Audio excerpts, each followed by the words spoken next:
Indian premiere league Raina दोसर match रे Punjab Kings टेन को डाकवर्ड लुइस सिस्टम मेथड ते EI रन ते हरावेना Kolkata Knight Riders. Punjab Kings रेन पेसर अर्शदीप सिंह 19 रन एम करते पिया विकेट हटाव लेताई।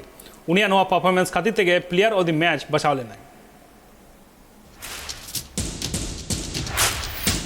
मोहाली रेना पंजाब क्रिकेट एसोसिएशन स्टेडियम रे खेलर तुपुर एकिन अड़गोलेना कोलकाता नाइट राइडर्स और पंजाब किंग्स। टॉस अड़ेगाते पुलू बॉलिंग को हटाव लेदा Kolkata Knight Riders. Punjab Kings batting है कदे बारगल ओवर रे 191 रन को बना ले। श्रीलंकन बैट्समैन भनुका राजापक्सा 32 बॉल खेल करते 50 रन बना लेदा। Punjab team रून captain Shikhar Dhawan 29 ball खेल करते 40 रन बना लेदा और मुचो set England run allrounder Sam Curran है करते 17 बॉल खेल करते 26 रन बना लेदा और नॉट आउट तहे कना। कोलकाता नाइट राइडर्स कोन टीम सऊदी बारिया विकेट हटाव लेदा मेनखान अड़ी जस्ती 54 रन एम लेदा। वरुण चक्रवर्ती और उमेश यादव मिट्टी करते विकेट किन हटाव लेदा। दाजारी हुई खातिर नवा मैच डाकवर्ड लुइस सिस्टम मेथड रे Helen. Kolkata Knight Riders 16 over खेल रन आगे दाव को नाम लेदा और 16 ओवर रे 146 रन को बना ले। मेन दो 7 रन ते को हरा हो चुके। KKR खोन एंद्र रसेल 19 बॉल खेल करते 35 रन बना ले। वेंकटेश अय्यर 34 और नीतीश राणा 24 रन बना ले। Punjab Kings run pacer Arshdeep Singh पे ओवर बॉल करते मोटे 19 रन एम लेदा और पिया विकेट हटा लेदा। उनिया नवा बॉलिंग परफॉर्मेंस खातिर के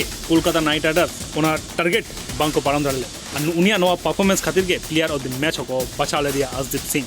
पंजाब किंग्स रन राहुल चहर और सिकंदर राजा मिट्टी करते विकेट किन हटा ले। नियोधारणा इंडियन प्रीमियर लीग रे पहलू मैच रे जीत कर नाम के पंजाब किंग्स।